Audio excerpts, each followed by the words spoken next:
Hello dear students, आप सभी का स्वागत है आपके यूट्यूब चैनल साइंस संग्रह में। तो दोस्तों, जैसा कि मैं आपको एक बात बता दूं, आप आश्चर्य होंगे कि हिंदी का सर क्वेश्चन लेकर के आ गए। बट आपको मैं बता दूं कि फिजिक्स और केमिस्ट्री कुछ हद तक सही ऑब्जेक्टिव हो चुका है। मान लीजिए कि फिजिक्स में हम लोग करंट इलेक्ट्रिसिटी का पार्ट 2 में चले गए हैं और फिजिक्स में फिजिकल केमिस्ट्री में मात्र एक लेसन बचा है। तो कुछ हद तक हो गया। अब कुछ लैंग्वेज की भी क्वेश्चंस कर लेने हम लोग के लिए ज़रूरी हो जाएंगे, बिकॉज 100 मार्क्स अब सब हो गए हैं, ठीक ना। अब ये नहीं है किसी के हिसाब से कि मेरा 150 का हो गया हिंदी तो 50 नंबर का इंग्लिश है, या फिर मेरा 150 का हिंदी हो गया इंग्लिश हो गया तो 50 नंबर का हिंदी। ऐसा नहीं है। 100 मार्क्स का अब सब कंपलसरी है, तो आपको इसके भी प्रिपरेशन करने होंगे। और जैसा कि मैंने आज ग्रुप में बातचीत किया तो ग्रुप के बहुत सारे बच्चों ने ये बोले कि सर हिंदी भी करवाइए, तो आज मैं लेकर ये आया हूँ आपके लिए। तो चलिए मैं बता दूं कि हिंदी जो है ये आपको गद्य खंड हो गया और ये हो गया पद्य खंड। इन दोनों में हम लोग को मिला करके 13 चैप्टर पढ़ने हैं। आप देख रहे हैं ना, जैसा कि यहाँ पे स्क्रीन पे आपको दिखाई दे रहा होगा कि 13 चैप्टर ये और 13 चैप्टर ये है। तो ये जो है ये आपका हो गया गद्य खंड और ये हो गया आपका पद्य खंड। तो ये हम लोग स्टडी करने जाएंगे आज। और बता दूं कि टॉप इसमें से हम 30 क्वेश्चंस करने वाले हैं। और पहला चैप्टर का नाम आपको दिखाई दे रहा है, हम पहले गद्य खंड करेंगे बातचीत।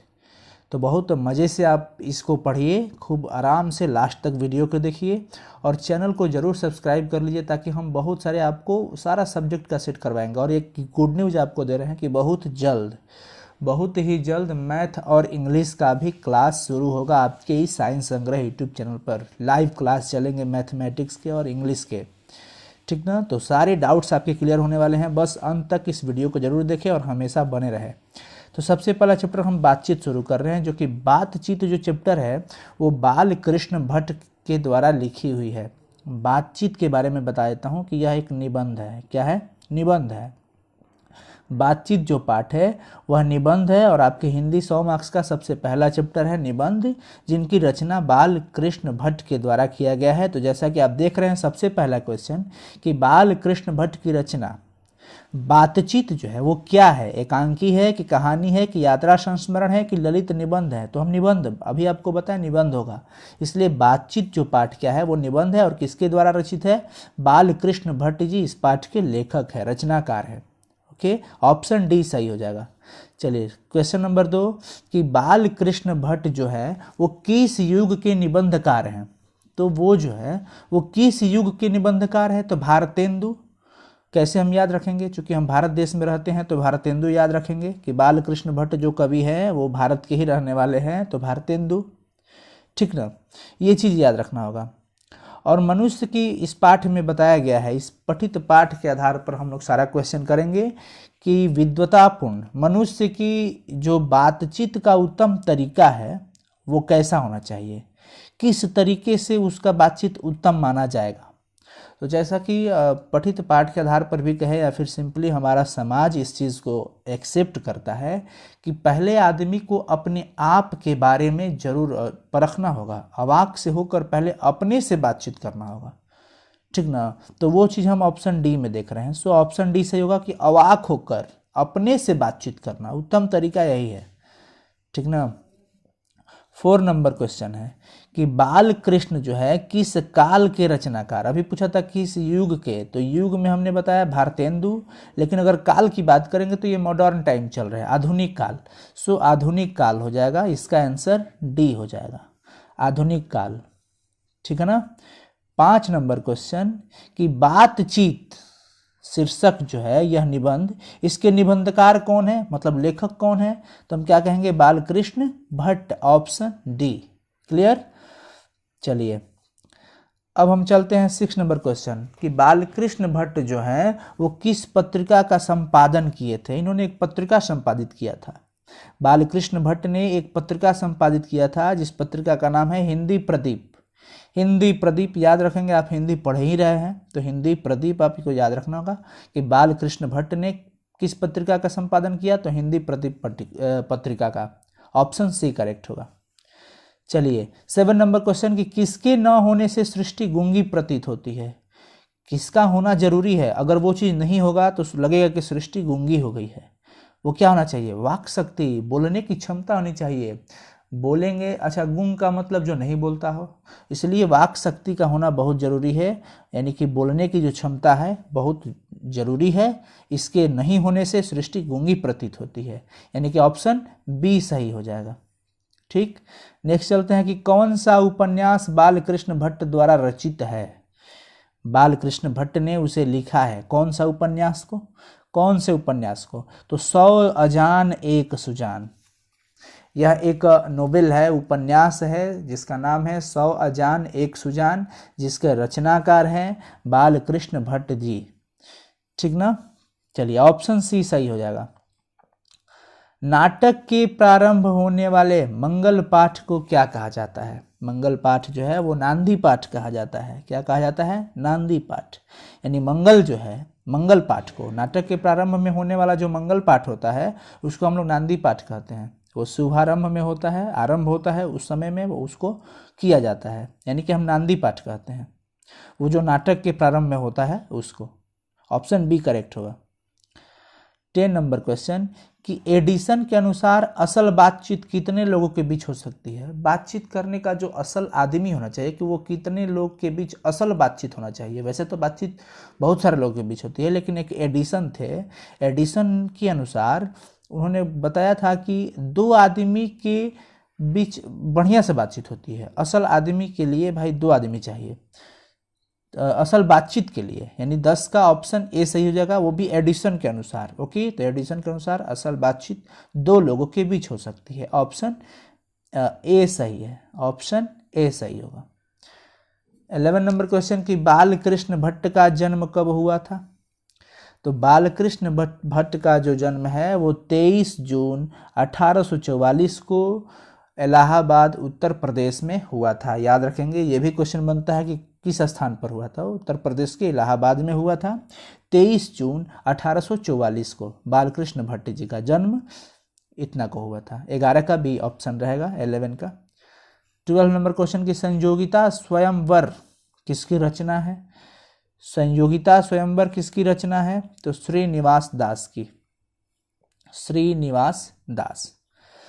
चले 30 नंबर क्वेश्चन, 30 नंबर क्वेश्चन कि संवाद में सबसे महत्वपूर्ण क्या है? संवाद में सबसे महत्वपूर्ण होता है अपने आप के बारे में जानना, कि हम क्या बोल रहे हैं।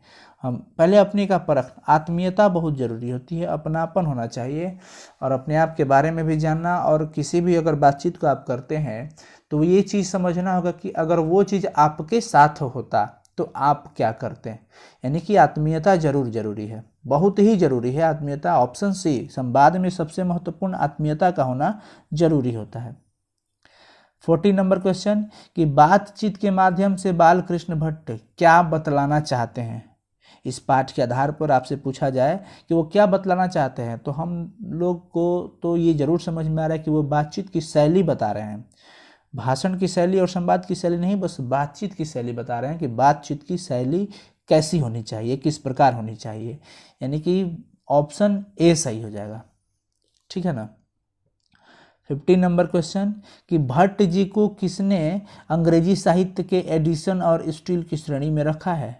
ये बाण भट्ट जी है, बालकृष्ण भट्ट जो जी हैं, ये बहुत ही प्रसिद्ध एक लेखक हुआ करते थे, जिनको अंग्रेजी साहित्य के एडिशन और स्टील जैसे जैसे विद्वान लेखकों की श्रेणी में रखा गया है।